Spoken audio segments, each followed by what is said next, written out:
This podcast is a quest for well-being, a quest for a meaningful life through the exploration of fundamental truth. Enlightening ideas, insights on physical, mental, and spiritual health. The inspiration is love. The aspiration is to awaken new ways of thinking that can lead us to a new way of being well. Welcome to Body, Mind, and Soul Healing Conversations.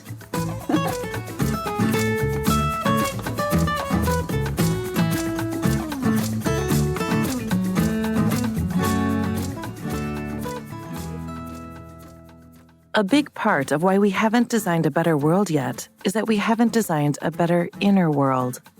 The truth is, all of us carry pain we haven't fully processed. Some of us have been deeply mistreated by the system. Others have more privilege, more resources, access to therapy, meditation retreats, time for self-reflection. But regardless of where we fall on the spectrum, every single one of us carries unresolved wounds. Your thoughts are shaped by the pain you haven't yet faced. If you've tried everything to change your circumstances and still feel stuck, here's why. Your nervous system is wired to protect you from pain. It's not going to let you just think a different thought. If that thought contradicts the survival strategies you developed to avoid overwhelming pain in childhood, we have to face the pain. We need to actually discharge it from the body. Pain doesn't just sit in our minds. It's stored in our nervous systems, locked away in patterns of tension, contraction, and avoidance. And to unlock the full potential of our minds, to become the creative, limitless beings we truly are, we have to physically release that stored pain. Transformative listening is the way we're designed to heal. It's through connection. All of our wounding happened in the absence of loving connection. As infants, we were completely vulnerable. We needed caregivers who could attune to us, hold us, soothe us. And where that didn't happen, we developed compensatory strategies, numbing, shutting down, staying small. But the good news? We can heal. We just need someone to be present with us while we do it. Valeria interviews Ilya Parishki. He is a licensed psychotherapist and the creator of Transformative Listening. Ilya helps leaders, innovators, and changemakers form structured partnerships that transform setbacks and pain into fuel for growth, resilience, and transformation, enabling them to face challenges head-on and emerge stronger. He emphasizes the importance of connection and closeness in this process, creating a space where individuals develop advanced emotional engagement skills, both for themselves and in their interactions with others. These skills facilitate deep healing and transformative breakthroughs. Through this immersive, experiential approach, Ilya guides individuals in harnessing the energy of pain and turning it into vitality, resilience, and well-being. His work empowers people to break free from emotional stagnation, cultivate powerful relationships, and expand beyond their perceived limits. Meet Ilya at transformativelistening.love. Here's the interview with Ilya Parishki.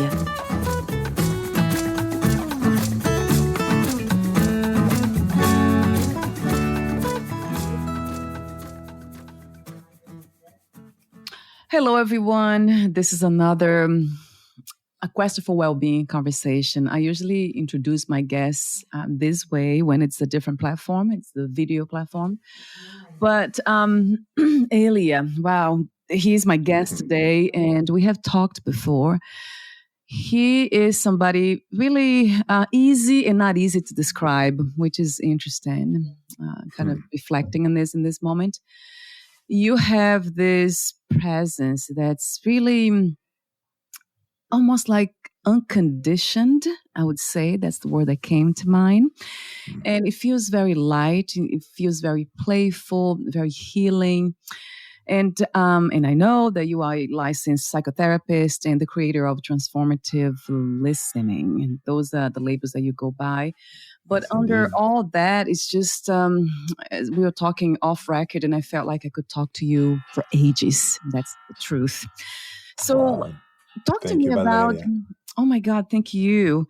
So, talk to me about how did you become you, the you that I'm speaking today, this beautiful human being. How did this happen? Well, I got to say, I felt like I could talk to you for ages as well. It's so Yeah. lovely. We just dove right into conversation and just right there on the same page in a way, or playing in the same Right, field, right? right. There's Yes. also my 15-month-old is banging on some like a Yes. musical instrument in the background. It's cute. Hopefully our listeners won't mind. Yeah. And so how did, I mean, it all starts like that, right? We all are conceived at some point. We're born. I've been coming to believe that I've been a self before conception, and that I'll Right, go on being a self after death. right. I have no proof for that, except that it really seems at times so undeniably obvious. Yes. And so, in terms of how did I come to be, I have no idea where it all comes from. Ultimately, I know that I am eternally and deeply, deeply grateful for the complexity, for the challenge, for the intensity, for the space, for the weather, the different winds, the winds of emotion, the experiences that I've had, the people I've known, my kiddos, Yeah. my beloved, beloved partner and wife and partner in crime, Yes. and my friends and the community that I live in. So, and how did I come to build all of those things around myself? Well, that really took listening to that voice inside of me and really allowing myself to be guided by what I've come to interpret as source energy, as the who I really am, and really willing to follow it to wherever it leads. So at times recreating myself anew, starting life from scratch, going, Right. at 25 years old, I had a backpack, $2,000, and a Greyhound ticket to a meditation retreat on the West Coast. Wow. Right. So like just a willingness to really go with where spirit or truth or that inner guidance led me. And it's never failed me. I'm so grateful for the life that is unfolding in front of me. And I think that's probably the simplest answer to the question, is just by listening to inner guidance and following it. That's how I've come to be here in this dimension, so to speak. Yes, I thought so. That's something that very much resonates with me. Before, I would love to talk to you about this too, listening to intuition, to life itself, Yes. surrender. But before that, you mentioned the self. Is that with the capital S? Because I have heard about those two kinds of selves, one that has to do with personality and has to do with the let's say the tool that we are using, the filters that would be the brain and our DNA, all that, our ancestry. But when you speak of the self, is that something that it's more considered spiritual per se, the divine? I love that question, and I think of it as intelligence. Right. That's what I think of it as like an intelligence that we're all participating in and members of, let's say, and have different access points to. So the hawk, the mouse, the ant, the plants, us, we're all aspects of intelligence. Each individual, a different access point to intelligence, accessing life here on Earth.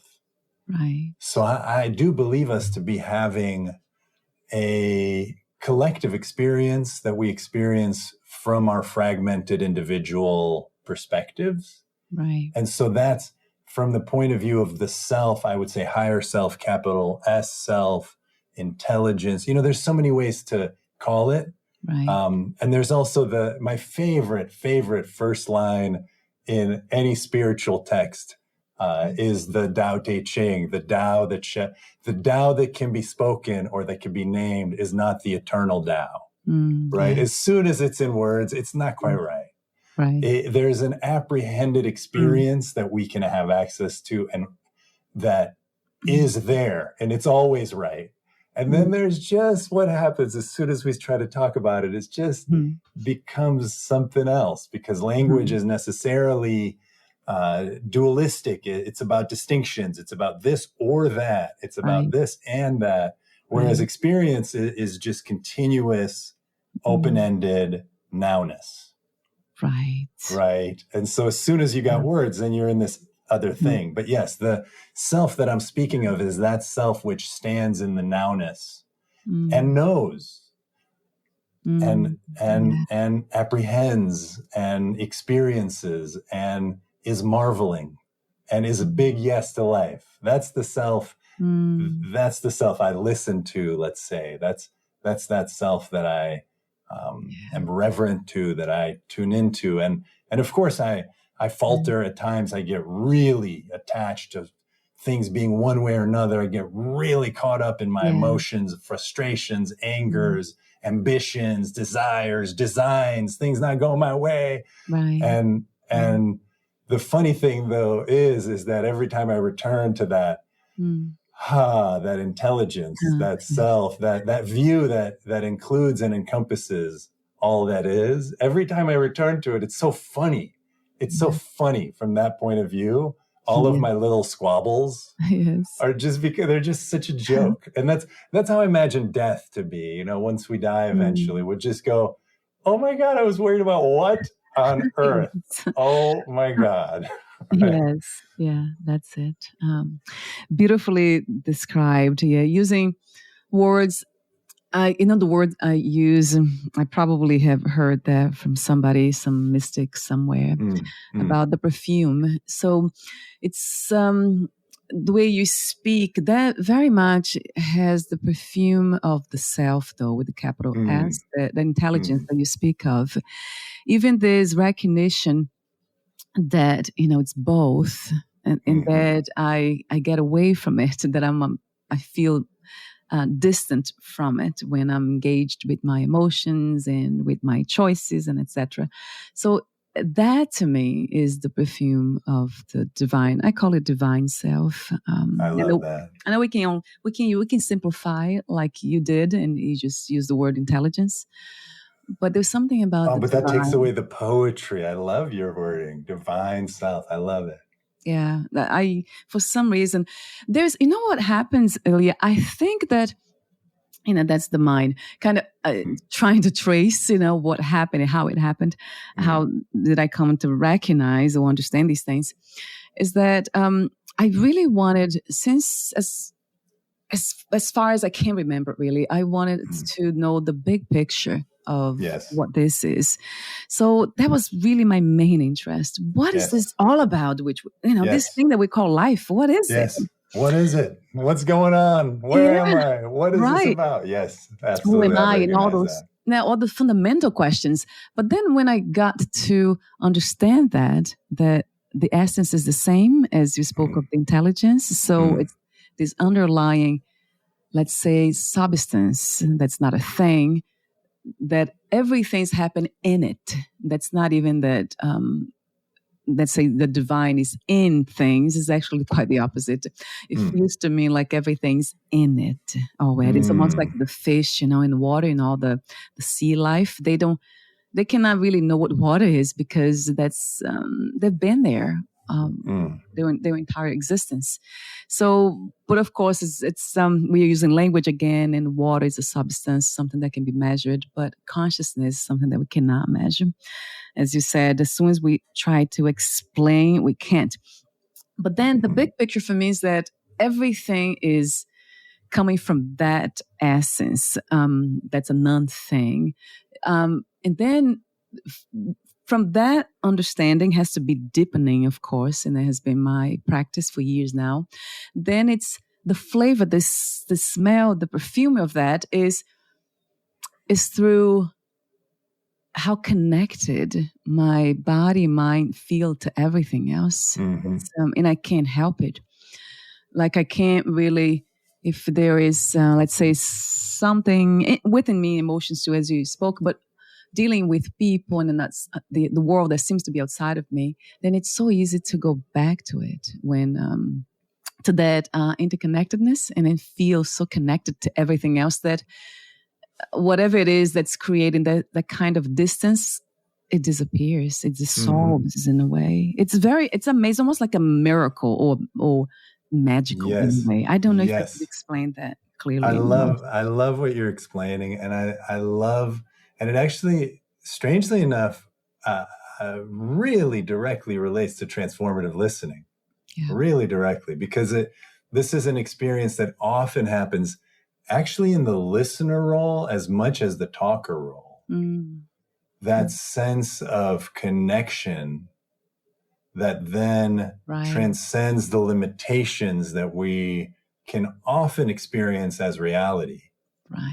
Right. That sense of transcendence beyond what is habituated and into what is real. That's it. Yeah. That's it. Gosh, Ilya. So, and I was about to tell you that before I hit the recording button. Oh, I have to get to it, because what came to me every time I see or hear the word listening, so automatically comes to mind listening to life, listening to what is happening. Basically, going back to what is here. So we don't need to accept or reject. It's basically just being present to it. Long enough, per se. Is that what? Yeah, talk to me a bit more about. I mean, I have lots of questions here for you, but is that something that? Am I close to the? Well, I love what you're saying. Here's the thing about being human: we're born inside of we're conceived inside of our mothers, right? Inside of a human body. We come out. We are absolutely in need of nourishment and connection, right? And we're absolutely being tuned. Our nervous system is being tuned by the presence of that listening. That listening and acceptance and love, that unconditional presence and attunement, that when it's present for us early in life, helps us develop into this natural unfoldment of the intelligence that we're always designed to be and meant to be. Now, in the absence of listening, which is sadly a universal experience so far on planet Earth, right? None of us have gotten the kind of presence, the kind of awareness, the kind of contact that we were designed to be on the receiving end of. And so none of us have gotten to unfold our nervous systems quite fully from early on. Now, of course, I don't know every single human being on Earth, so maybe there's exceptions. I have yet to meet someone. I have yet to meet someone or really hear of someone that didn't get wounded by the absence of listening early in life. And then, of course, obviously, we can break through, we can overcome the wounding that happened and come back into our loving natural state, into our natural state of openness, into our natural state of love. And when we're in that state, we're also in a state of listening. We're in a state of acceptance to all that is. We're in a state where we're not confused by the duality that we see around us. The shimmering of this or that wanted or unwanted thing doesn't confuse us about the nature of reality that at its foundation is unconditional love. Unconditional love is the ground. Right. It's the source. It is what has given rise to life. And when listening occurs, that's the meditative state is a state of deep, deep listening to reality as it's unfolding, getting the mind out of the way, but also getting the mind engaged, right? getting the emotions out of the way, the painful emotions out of the way, but also getting the emotions engaged, right? It's an aware, awake, listening to the unfoldment of the now. That is this beautiful birthright that we all have as humans. Right. And it really does require the presence and awareness of other humans. This is the thing that I think is often not fully articulated in the personal growth modalities that I'm familiar with, that often the self-help, even the meditation modalities that I know about. There's an emphasis on developing the self, but there isn't an emphasis on developing the self in a community of interconnectedness. Yes. And that is when that's present, then we can really start to face the background radiation, you could say, the background charge, that the background emotions that we've had to tense up and hold. Because what's happened to us in the absence of that listening that you asked about is that we have habituated ourselves to a culture that, on a vibration sense, you could think of atmospheric pressure, or maybe the pressure of going deep underwater, right? Yeah. We've habituated ourselves to an extraordinary amount of pressure.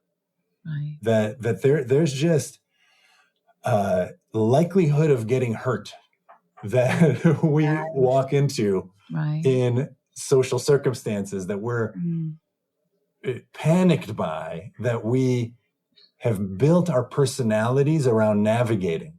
Yeah.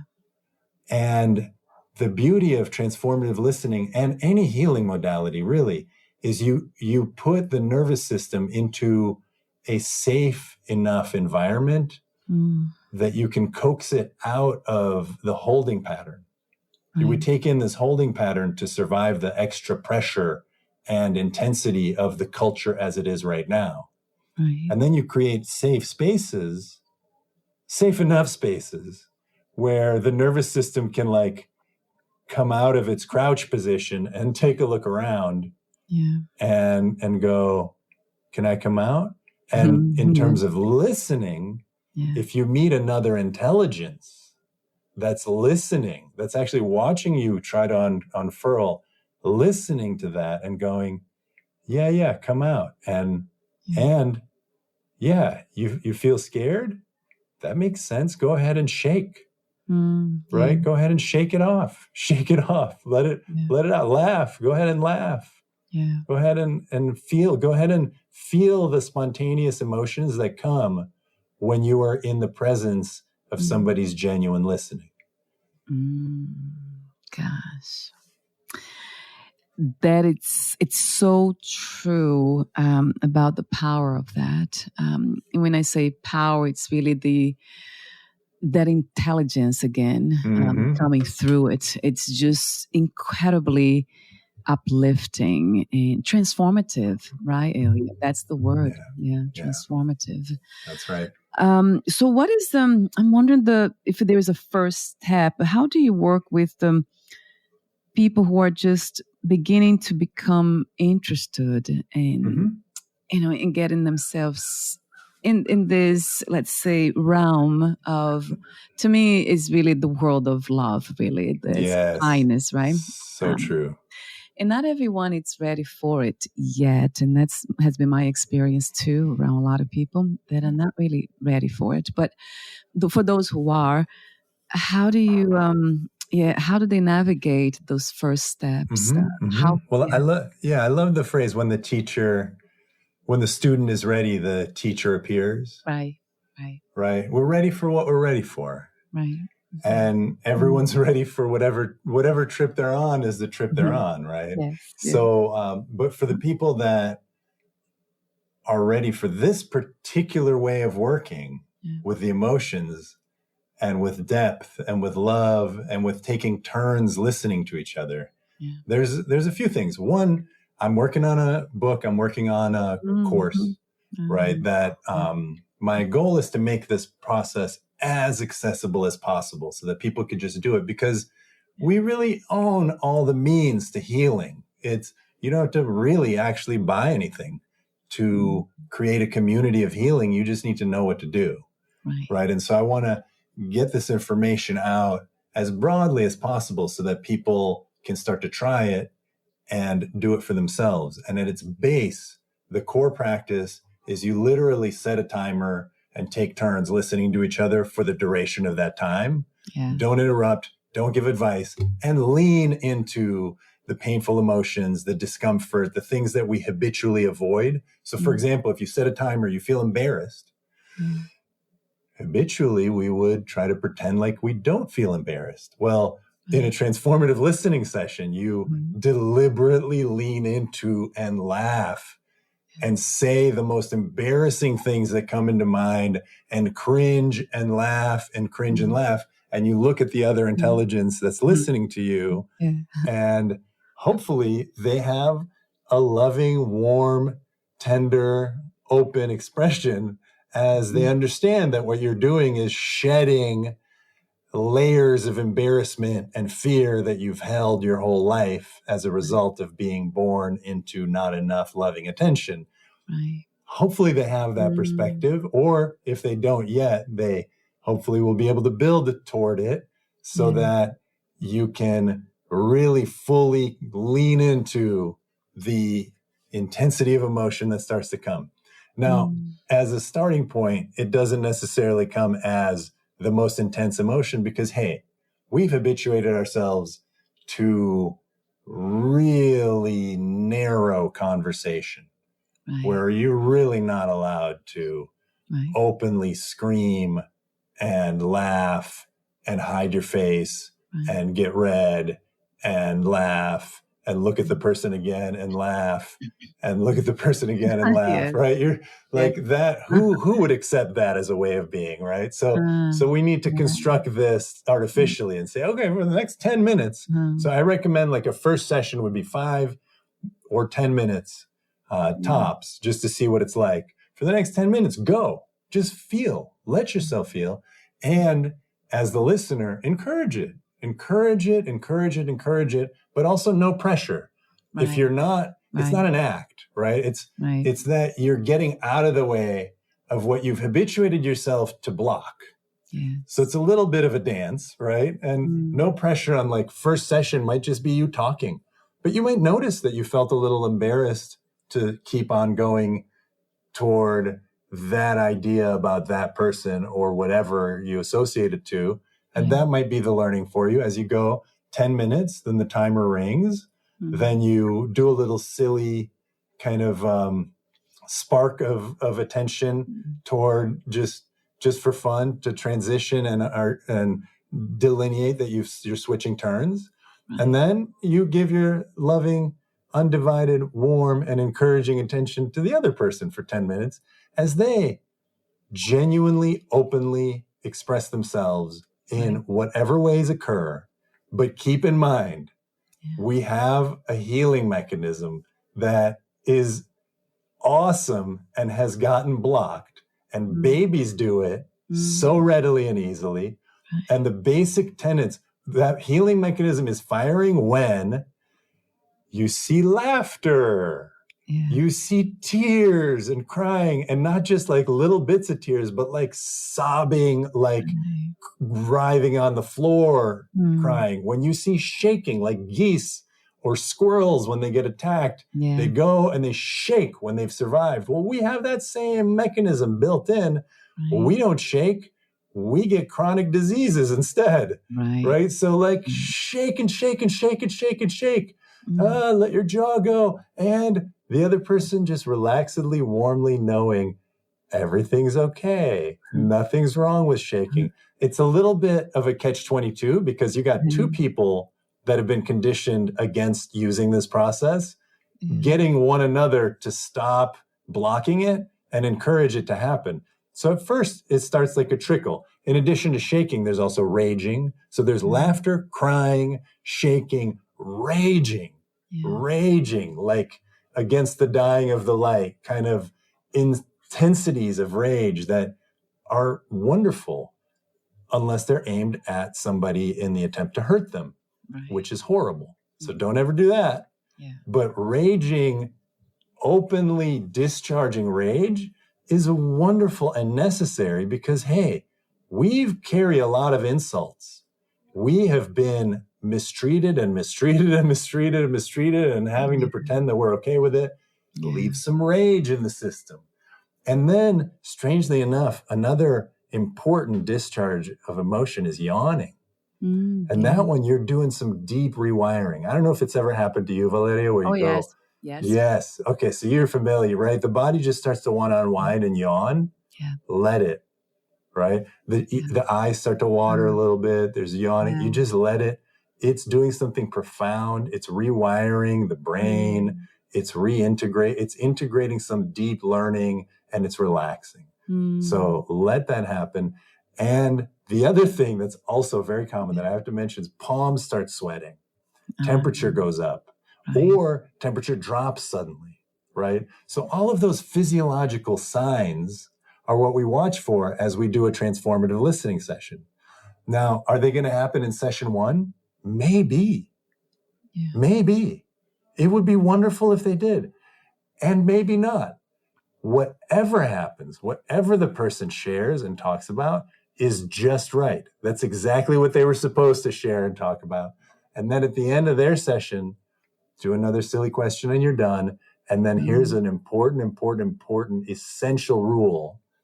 Do not talk about the session afterwards. Do not talk about the session afterwards. It's a sacred space experience. It's not a social experience. It's a healing experience. So you just leave it alone. You did the session, then you leave it alone. Don't mention it. You could, of course, with respect and timing, say something like, hey, can I refer to a session that you had one time? Yeah. And then the person could go yay or nay, but at least 1, they're prepared. 2, you're marking, hey, I respect this process and I respect your privacy and I can hold it. So, and that's the other thing for just starting out this process. You need someone you can trust already pretty good, right? You need someone that's, you can open up to and not, they're not going to spread rumors about you or share things about, like those levels need to be in place. Right. But also someone who wants to grow and someone who's like open to experience. Because this is, once you get working on this process, you start to face some real intense truths, some real intense emotional truths of just the extent of the damage that we've been carrying around inside our nervous systems. So you need someone who's like, let's go. I can face it. I'll face anything to get to the truth. Because what this process ultimately uncovers is access to the truth of who you are and always have been. That this process frees intelligence to be available for life, to be available for the experiences that are unfolding, unpredictable, because that is intelligence. It responds to what is happening. It's not a preset thing. It's a capacity to creatively meet the moment now. Right. And it's always a new now. Right. Wow. It's truly beautiful, though. Everything about it, it's incredibly beautiful. Thank you so much again, Elia, for letting this sacred intelligence flow through you so gracefully, and clearly. It's just beautiful. Oh, thank you, Valeria. Yes, thank you so much. I adore you. There's so much heart. There's so much commitment to well-being that I sense in you. And it's just lovely to get to be on your show. So thank you for having me here. Gosh, thank you for saying yes to meeting me again. And yes, this is what I live for. And without even getting to explain why, it just feels not just right, but it feels in harmony with what I am. So it's almost like align the whole with the what. They're just coming together, going beyond the why even. That's what I'm trying to say. Because why a lot of times is very rational and it's very linear and tries to create, let's say, story about everything. So I just let it be. But yes, this feels so in alignment with what we are. All these practices that I come across. Yes, I sense that too. I love that you put forward people. I almost feel like this is the team. We're on Team Humanity, and we have all these different ways of expressing and experiencing our love and deepening our capacity to fully show up as our real selves, as our highest selves, as our divine selves. And I love that you have created a platform for us to come together, come forward, to synergize, to really be able to help, because I sense that deep in your heart. I know that about mine. I just want to be here in a good way. I just want to help. I want to help. Yeah. Obviously, I want to enjoy myself. Right. It's not selfless at all, right? I want to enjoy myself in the process of being as much of benefit as humanly possible. That is my prayer. And I sense that in you as well. You have this beautiful commitment to humanity. Yes. Thank you for listening, Ilya. That's deep listening, isn't it? It's like getting to know other hearts, right? Yes. You got to know your own, of course. Yeah. Yes, and then that's beautiful too. Thank you for the recognition of what's healed there everywhere. Amen. So, it's the transformative listening technique. I love everything about it. I do have, what came to mind was play therapy came to mind. It might be something completely different, but you come across also very light in a sense of playful, which really helps with healing. It's so helpful. Is that connected somehow? Well, it's essential. I mean, here's the thing. Play therapy is something that often is done with children. Right. Because children can't abstractly discuss their emotional experiences up until a certain age. But before then, it really is following their play, the energy of the play that helps children process painful emotion. Often play is the only way that you can actually engage a kid in therapy, right? And transformative listening is extraordinarily playful, yes. It is essential to be playful because we're engaging with unhealed child parts. Yes. Right? And they're hidden. And they're hidden and they're worried and they're hurting. Right. And they need to see someone who is relaxed and playful and can have fun and likes to be here. Right? And then when they see it, they can come out a little bit and show some of what frightened them. And because this work is with adults, every session is actually two adults thinking about one intelligence. We could say it's two intelligences coordinating about one intelligence. Right. So it's two people trying to think about one person's kid self, how they got hurt, where they got confused, and how we can lead them out into the beautiful green pasture of the present moment, which is amazing. It's an incredible place.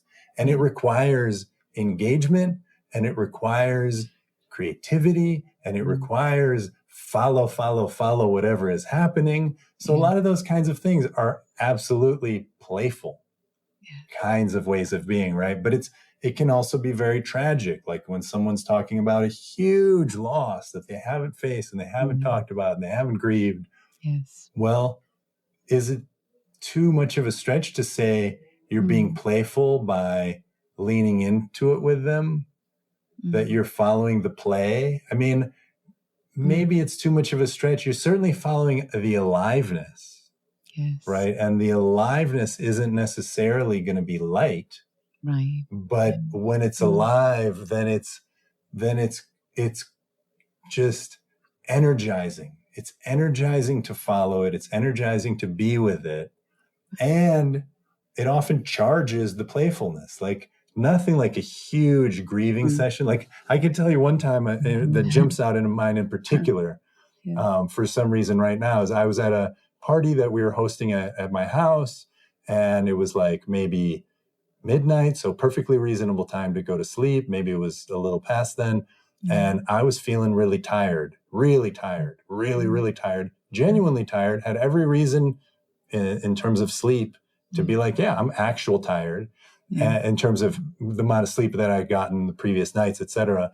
And so this is like maybe a decade or so ago already. I don't know why this particular vignette jumps into mind, but I'll just follow it. So I remember it so well.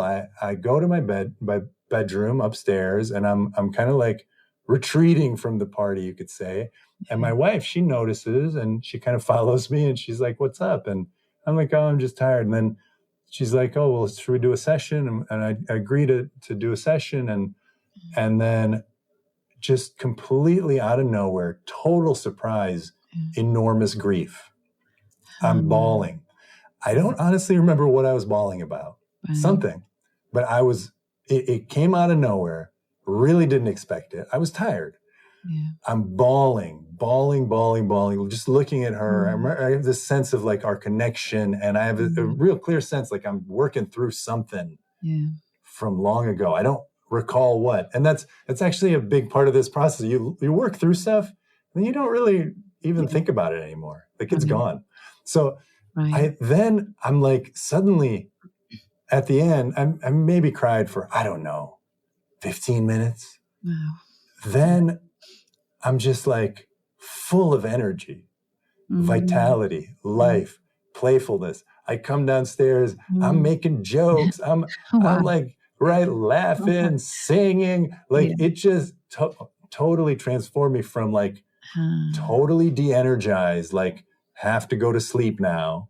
And that would have been fine too, right? I would have dreamed something probably, or my body would have figured out something to do with that energy. Right. And maybe I would have woken up feeling like kind of sad and not knowing why. And, on and on it continues. More problems to solve, more puzzles. But I just happened to unlock that one in that way. And the playfulness and the energy that a deep, deep sobbing session made available to me, I was just floored. I stayed up. I was seeing the last guest out. I was cleaning up. I was like in high spirits for hours after that. Right. And that says a lot, though. It's called the release, isn't it, Ilya? So it's releasing something that we're not even aware of. And maybe that's why I mentioned the play therapy, because I do see a lot of adults as children. I know they don't play the same way. They don't play with toys and all that. But I can clearly see in their bodies, though, the nonverbal communication, the way they're trying to express something that it's really has happened in the past when they were children. And it's so clearly holding them back. Like I have this experience with, thank you for sharing your experience too with that release. That sounds wonderful to me. It was so good. Yeah. So what I remember from one experience I had in particular, trying to listening to him, is that, I won't mention the name here, but I remember that it was interesting to notice that he couldn't even look or sit in my direction, like facing me, facing something else or looking at something else. When I kind of, it was an invitation to listen and to just kind of talk to one another. And I remember that, and it was so clear to me that he had been hurt so badly in childhood by not being heard, being seen, being valued. Like you said, that presence was not there, that listening presence. Yeah, that it would be even too painful. Like I've seen a session like that many, many times. I've actually done a session like that myself on the receiving end, where it's too painful to look up. Right? Because there's parts of us that can be healed, but healing is this multifaceted, multidimensional experience where there's parts of me that are super connected and open-hearted, and there's parts of me that are like, I can't bear to face how alone I feel, right? And so even recently I had a session like that where I couldn't look up at the person that I was doing the session with because I felt so devastatedly alone. Yeah. Now, part of that is I'm leaning into it, right? Because right now what we have available to us, if we feel that way, is like snap out of it, right? Just like pay attention to something else, get your mind out of it, right? Yeah. And what I was doing with it was actually, this was with my wife also. I don't only do this process with my wife, but this happened, right? And she's like, look at me. And I wouldn't, was feeling very, very alone. And at some point she said something like, wow, you must feel so alone. Something that reached my heart. And then I looked up to her and I saw the compassion in her eyes and I just started bawling, right? Yeah. And then that kid part, that scared kid part that came up to the surface. Yeah. He was on the surface, right? And we needed them on the surface. That's how they're going to heal. Right. Not hidden away, but actually coming to the surface. That got to heal. Now, if somebody's running that more of the time on their surface, that kid has a whole lot of pain that they're holding. That's okay. That's still, the process is the same. Just a bunch of tears, a bunch of crying, a bunch of connecting, a bunch of looking up, a bunch of daring to look, and then meeting approval, daring to look and meeting connection, daring to look and meeting a smile and warmth, right? Meeting the opposite of what happened to the little kid when the little kid was in desperation, looking, and really just coming up short, not getting that need met and concluding, oh, I'm all alone, right? So that's what it sounds like you saw on that person that you're talking about, is you saw that, you saw the little kid's devastation. Right. I'm all alone, right? And this process really involves us in almost like time travel, right? Because the emotional truths, they stick with us until and unless we really release their effect from our nervous system. They have the potential to come up to the surface. And when they do, it's like a triggered memory state. We are equal to that little kid in terms of our view on reality, right? Like we're seeing through that little kid's eyes. And that's where we can actually do the most good, as well as when that kid is on the surface. If there's a loving presence and the right words, phrases, the right kind of encouragement, and then allowing the inevitable tears to come to the surface, or the rage that has to come out first, perhaps, right? Or the terror of that kid, just allowing it to move through us, reconnects us to who we were before we got wounded. Because we're amazing, loving intelligence. We are incredible. Before our wounding, we are so powerful. We're so loving. We are just, by design, this incredible collective where each of us matters and we know it. Yes, gosh. What's not to love about that?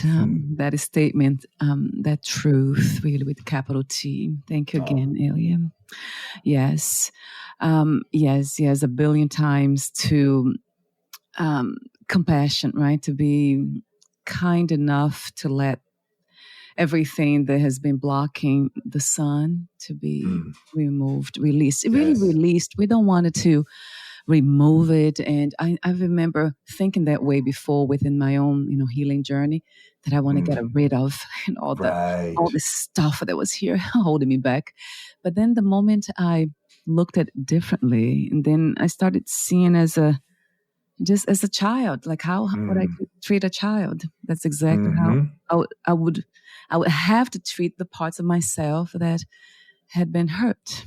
So yes, that's that right. changed everything. With acceptance and love. I love the metaphor of the sun and the clouds. That's really lovely, because what you need to do is let it rain, let the rain Yes. out, right? Yes. You don't remove clouds from the Ah, atmosphere. Like that's the ah. worst idea, Oh, right? beautiful. Yes. Right? But let it Yes. rain. It's a cycle. It's part of the Mm, goodness of life. We are mm. born with this mechanism for healing, Yes. for transforming pain into powerful, open-hearted living. We Yes. have it inside of us if we Ah, combine forces huh. with others. And the thing is, too, the listener role, to be in the listener role, you're being the sun. Yeah. You're being the Mm, unconditional beaming love force. yes. You're getting to be intelligence. So Yeah. that role also is very healing, Yeah. because when you play that role for someone, when you can see, Yeah. wow, what I just did, my presence, and maybe the words I chose, and maybe the way that I looked at the person, but just my presence has made a critical difference for Right. this person becoming more available to love and Right. life. Mm. That's a good feeling. Yes. Yes. Yes. It's interesting. It really it feels really good. I absolutely agree. But it's something that I don't often think about it. Mm. Because I'm always it's almost like yeah, you mentioned that off record. You said beautifully something about, the identification with the I as personality, or I as unconditioned love, unconditioned consciousness, pure Mm. consciousness. So it comes from a place of, I mean, that, which is right here, right now, right, Ilya? It's not something that's hidden. It's very That's obvious, right. actually. That's right. It's infinite, unlimited awareness, really, just what we're aware of. And that whatever we are aware of, it's not what we are. So, That's right. And love is the ground. Love is, you can't fall away from love. It is right. the ground of being. It's in the Mm, storm that of all of the different things that are happening that we can get so caught up and confused in. Love, and when we love somebody, we participate in that. I think that's what's so powerful about this yeah, process is because when we participate and when we're reminded of the truth of all that is, right. that there's an unconditional love at the core of existence. Yeah. When we align with that, and I love what you said, when we Mm, when we are that, when we participate in, we become it. right. We are that. Yeah. Yeah. So it's almost there's no yeah the giving and receiving for some reason it it kind of changed. Now it's something that's just what's receiving is the body mind, right? But that's Mm-hmm. not what I am. Um, yeah, it becomes a lot more universal and less personal. I think that's what it is, which goes back to the unconditioned. You see, that word is very powerful too. Unconditional. That means it's not conditioned to anything. It's That's not right. right. It's not anything that we can perceive with the senses. So it's very free. And this is something that you mentioned over and over and over. Gosh, we're almost at the end, and I could, like I said, I could talk to you forever. Likewise. Um, you you keep going back to this the concept of freedom again and again, right? Because Yes. this is transformative listening will lead to the experience of freedom, but Yes. it's freedom. It's not really freedom. It's freedom from, of course, first, right, Ilya? That's freedom from what's blocking true freedom, per se. I love how you put that. Is that I love it. close to what you try? I What do you? love how you put that. Freedom is our essence. Freedom is our essence. Right. Freedom, flexibility, creativity, love. Yeah. Actually, what I teach is that flexibility, love, openness, and wisdom, the Mm, flow state, yes. flexible, loving, open, and wise. Yes. That's who we are. Yes. And for the F in flexible, I think freedom would be equally, if not more powerful, Mm, actually, yeah. because what I mean by flexible is, I think, what a lot of people mean by freedom. We are free to choose our perspective. Right. We are Beautiful. free to choose our course, and we are conditioned by our experiences to get rigid. And when we get rigid, then we reduce the likelihood that we will actually choose. Right. And we begin to act robotically based on conditioning and programming. Right. That's where suffering and misery comes. Because now we're out of alignment with our true nature, with our free creative expression of self in the now, higher self, highest self, who we really are. When we're out of alignment with that, we get notified. It's miserable. Yes. Right. Yes. Right. And a lot of folks, we fight against what would actually liberate us, which is to fully feel, unobstructed by our habits of numbing, fully feel the intensities that we've been hiding from. Right. And that activates our capacity to be flexible and to respond flexibly. I'll ground it in an example. Somebody can be in a relationship. They love somebody else. They love them so much with all their heart. Let's say it's their first love, and they give their first rose, the rose of their heart, their true open-hearted presence, and they just completely invest in this person. And then sometime later, that person breaks their heart and leaves them. Let's say even suddenly. Well, guess what?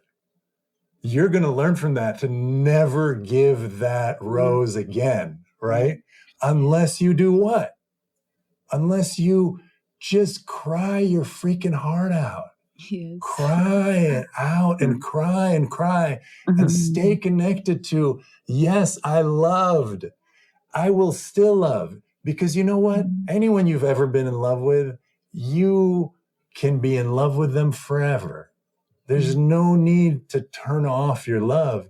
Once you process the grief of the breakup and the dream that you concocted of a future that never existed, and you can just notice what you actually got to have, simultaneous to that, you can notice the longing you still have for a genuine, deep connection. And then you see, this is where flexibility comes in. You can go rigid and go, nope, never again. Right. And now other people who are potentially available for you are going to come across your radar, and you're going to go, nope, never again, because I'm now rigid to life. I'm not open to life. I'm not available to life. Right. Well, there's 5 hours of grieving between you and the other side of that, where that same person comes across your radar, and now you've just started a lifelong relationship, perhaps, or a 5-year relationship. Whatever it is, you can deal with the ending again when it ends and stay flexible and open and freely choose love, freely choose presence, freely choose openness. Of course, with freedom comes the opposite. You can freely choose fear, right? And that's, I think that's kind of the play that we're in, is we have unconditional love and freedom of choice. And so we end up with some really freaky choices, but love doesn't go away. So, and if freedom were limited in any way, then we couldn't have, I really think the ground, the reason that we are so easily forgetting our connection to source and love has to do with freedom also. That we are these incredible intelligence. We are incredible intelligence that's free, that's loving, and free that it can forget that it is incredible intelligence that's free and loving, right? Because if we couldn't forget, then we wouldn't be free. So you can also choose the other side, right? But the point is that rigidities will keep you from choosing, from being able to really be free. And of course, freedom again, you can choose to hold on to your rigidities. I mean, this path that I'm charting out is full of intensity. Yeah. It's full of connection. It's full of love and the exchange of love. It's full of not knowing what the heck to do with some intensity that's coming up inside of you or inside of the other person, then figuring it out, having aha moments, right? I mean, it's a roller coaster adventure ride, right? It's not for everyone, but if it sounds like something that you would enjoy, then I would love to have you in a transformative listening group and teach you how to do this with anyone and everyone that you come across. Because that's the other thing that I'm extraordinarily passionate about. Once you get the process, it's yours forever. It's yours for free. You can do it with anyone. You can teach it to anyone, right? Transformative listening has a depth that it takes years and years and years to really fully master. But once you start to get the sense of it, you can really start to teach it to the people around you and then learn that way. And as long as you don't charge people for it, I'm so happy with anyone and everyone sharing these tools and using them in your communities and in your friendships and in your families, right? And I'm just here setting the drumbeat, the steady drumbeat of here's what transformative listening is, and here's how to do it. Go out and do it. Let's transform our society, because ultimately the current suffering that is in our society is optional. Now, we're in a material universe, and so there's a lot of things like meteors coming at Earth that'll be here in 200,000 years or whatever, or 200 million. I don't know geologic time scales, and I don't know when that next kind of extinction level meteor is on its way, but we should be thinking about it and solving that problem, right? Instead, we're busy fighting and killing each other and competing for resources that really aren't scarce anymore. We just got used to seeing reality as scarce. And so we've built institutions, and we have all these internalized hurts that live in billions of nervous systems that follow along with the institutions that keep us living in scarcity, rather than opening and experiencing the incredible freedom, the incredible society that we can create that protects our freedom and ensures that we all have enough to enjoy the life that we're born into. So that's my biggest vision, is to contribute to the creation of that society, of humanity really getting to enjoy this planet together. That's my prayer. That's my commitment. That is my mission. I want us all to enjoy this place. I want the wars to stop. I want the greed to stop. I want open-hearted love to be our norm. And I know that resonates deeply with a lot of other hearts. I know it. Yes. Yeah. Here you have a billion times. And then, of course, the people that it's within my community, which is not mine, it's our. So yes. It's beautiful listening to you. It feels like a meditation, but also prayer, as you said. And you're already doing that, Elia. I don't think it's beyond. It's already a vision that's here. It's not in the future anymore. So thank you. Thank you so much. Thank you so much for having me on, Valeria. No, thank you, Eli. This is it's a sacred invitation, really, what you're doing. And I love the way you said that earlier, that transformative listening, it's not a social experience, it's a sacred experience. So that just stayed with me. I made a note here, and will stay with me for a long time, because this is, and it probably won't go away, because this is exactly how I feel.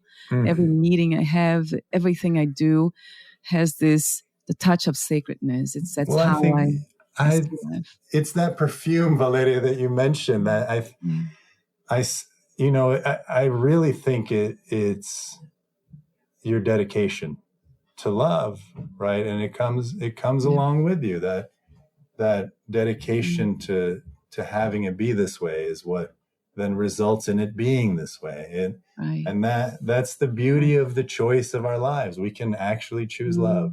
And then it's its own reward. Yes, right, Alien. Right. It returns to itself in a way. Yes. Yeah. Amen. Yes. Yes, So indeed. your website is transformativelistening.love. Love that too. That's not .com. So transformativelistening.love. It will be clickable on the podcast notes. And before we say goodbye for today, Alien, I want to thank you again for your beautiful presence. I want to use the word sacred. It's a sacred presence. So you as a human and you with all these ideas, all this work that you do, it's coming from that place of sacredness.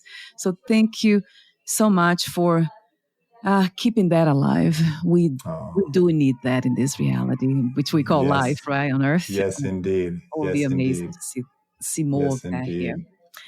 Thank you so much. Thank you so much, Valeria. And amen to all of that, the sacredness. And we really have this opportunity. This life is such a gift. Yes. And we have the opportunity to see it that way and to experience it that way.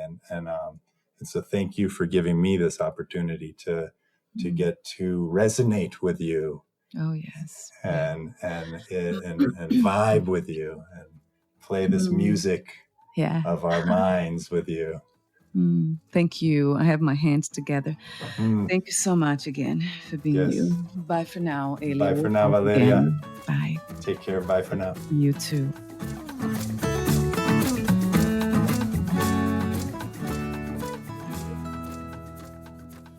Thank you for listening. To learn more about Ilya Purishky and his work, please visit transformativelistening.love.